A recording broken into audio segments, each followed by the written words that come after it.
Hey YouTube, this is a proper old girl of a church. The wooden portion you can see here dates back to the 12th century, and this video continues my unwitnessing. This time she was really interested in homosexuality, and she was certain it was a sin and evil. And I took a moment to remember the years of unlearning I had to go through, just to recognise people as, well, people really. And she would have to challenge everything the Watchtower had implanted in her and learn to make her own mind up, not just parrot the governing body. She said, if choosing gayness isn't evil, why does the Bible hate it so much? God even destroyed Sodom and Gomorrah because of it. This again is another question where it's hard to know where to start. I told her that I think someone's sexuality is none of my business unless I'm engaging with them, and it's none of anyone's concern if all parties are adult and giving informed consent. I asked if she truly believed in a God that spent his time looking through bedroom windows and tutting. I said people do that. Something divine isn't that petty-minded. I asked her if she thought sexuality was a conscious choice, and she nodded. She said that the Watchtower says so. So I asked her what type of man she preferred physically, and she told me. Then I asked her what kind of woman she preferred, and she distorted her face. I laughed. There you are. You can't be attracted to women in that way. It's just not a choice for you. And she laughed in acknowledgement. But she challenged me by saying that the Watchtower indicates that it's a choice. Now it was my turn to belly laugh, and she watched me quizzically. Don't you get it, I said. If your personal sexuality is not a choice, and you are compelled towards a certain type of man and repelled by all women, and I have my own defined makeup, then the only people that can say it's a choice are bisexual. Only the bisexual have a choice in the gender they play with. They are attracted to both. The rest of us are compelled or repelled. This says so much about the Watchtower Writing Committee and the governing body. Absolutely no one is safe. I asked her to check the peer-reviewed research that proves that variations in sexual orientation are an entirely natural occurrence in humans and the animal kingdom. It's a perfectly natural human variation, like hair colour or freckles. It's not important. But I wanted to deal with Sodom and Gomorrah, and hadn't yet dealt with Jehovah's apparent hatred of homosexuals. So I asked her if she thought it would be possible to rape an angel. Don't forget, Satan is an angel, and so is Jesus. If you can ravish them, then they're nothing to be scared of. I said it's not God that hates homosexuality, but men. What the writers say about God is uncheckable. We can never know. Remember who wrote the book and their stage of social and technological development. And she just looked at me, so I knew I had to illustrate my point. Take a powerful man like Mike Tyson in his prime. Put him alone and naked in a jungle, a desert, or any tough environment, and I'll bet he'll be dead in a fortnight from starvation, exposure, eaten by predators, or illness. Now put 4 normal guys in the same situation. They'll survive, because they'll work together to provide everything they need. And the more numbers they have, the more comfortable they will all become, until they exhaust the land's resource opportunities.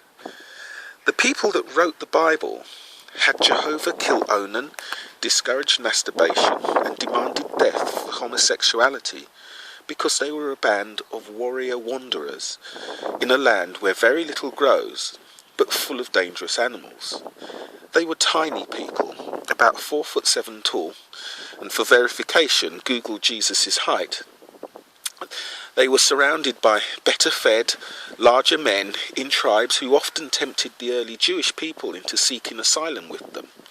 Hence all the idol worship with other tribes, and Jehovah's inability to keep his people focused on him. Those people needed every sperm put to reproductive use. That's why the men had multiple wives, and women were so pressured to make babies that they were forced to offer maids for breeding. It's why rape within the tribe only attracts a fine. But female sexual independence is punished with death. She might be making a baby for the other team. That's why killing babies and kidnapping women from other groups is fine. They would do anything to increase their own numbers and decrease the numbers of another group. The desert people hated homosexuality not because it's evil, but because they needed every hand they could get to survive. And Jehovah was the angry parent icon they needed to keep everyone on point and breeding. But we're past that. We've conquered the planet, and our tribal nature is starting to unravel. We no longer need to harass gay people. We've moved on, but the governing body, amongst others, are trying to hold us back to something that is irrelevant and senseless. Our species doesn't have to worry about its survival anymore, but those ancient Bible writers were fighting for the survival of their own race, and gay people were a luxury they couldn't afford. So she said, why doesn't everyone know this today? Isn't this God just protecting his word? And I smiled. I had 2 points to make. In the Bible, eating shellfish, associating with menstruating women, and wearing mixed fabrics are just as much an abomination as homosexuality. But people and the governing body pick and choose from the Bible in order to support their favourite Bible-sourced bigotries.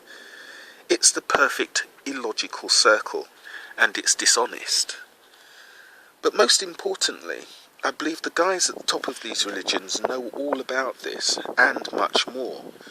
But it's either keep that story going and the billions of pounds and dollars flowing, or be a shelf stacker at a supermarket. It's no choice really for most unethical people. She was standing now to find the drinks cabinet. I told her I wouldn't be so cynical if the governing body published their accounts and put their surpluses into relief projects that are as Christ-like as they claim to be. The governing body are not good Samaritans. They profit from bigotry that is way past its sell-by date, which was started by people doing what they had to survive. And anyway, with my background, how could I deny the liberties of any other humans? And someone else's sexuality is none of my business. But before I sign off, I want to say something that's pretty controversial, but if you're honest, cannot seriously be denied if you believe the book. Jehovah cannot really be impressive in person. No one that spends any time with him is ever interested in staying his friend. Jehovah breathed life directly into Adam's lungs, walked and talked with him in the garden, yet Adam flipped him off. Jehovah gave life to Satan, but despite Satan's intimate knowledge of the Creator, he told God he could rule the universe better and flipped him off. Moses spent a month with Jehovah on the mountaintop, whilst God wrote with his own hand on stone. But he smashes this one piece of priceless, testable evidence, and he didn't even keep the pieces. Surely that counts. The Israelites, Jehovah's chosen people, spent their entire time trying to get away from him and worship whatever they could find, collectively flipping him off. Even Jesus didn't agree to do the necessary till God offered to retire and give Jesus the top job. And today, from the entire world's population, God's select and honoured little band of Jehovah's Witnesses that are dedicated to him alone are just so depressed, unhappy and ever decreasing that they're no longer keeping his faithful and discreet slave in the manner to which they have become accustomed, and they are being forced to sell the family silver. Enough said. It would seem that Jehovah has relationship issues, and if Jehovah's Witnesses are planning on an eternity with him, well, good luck with that.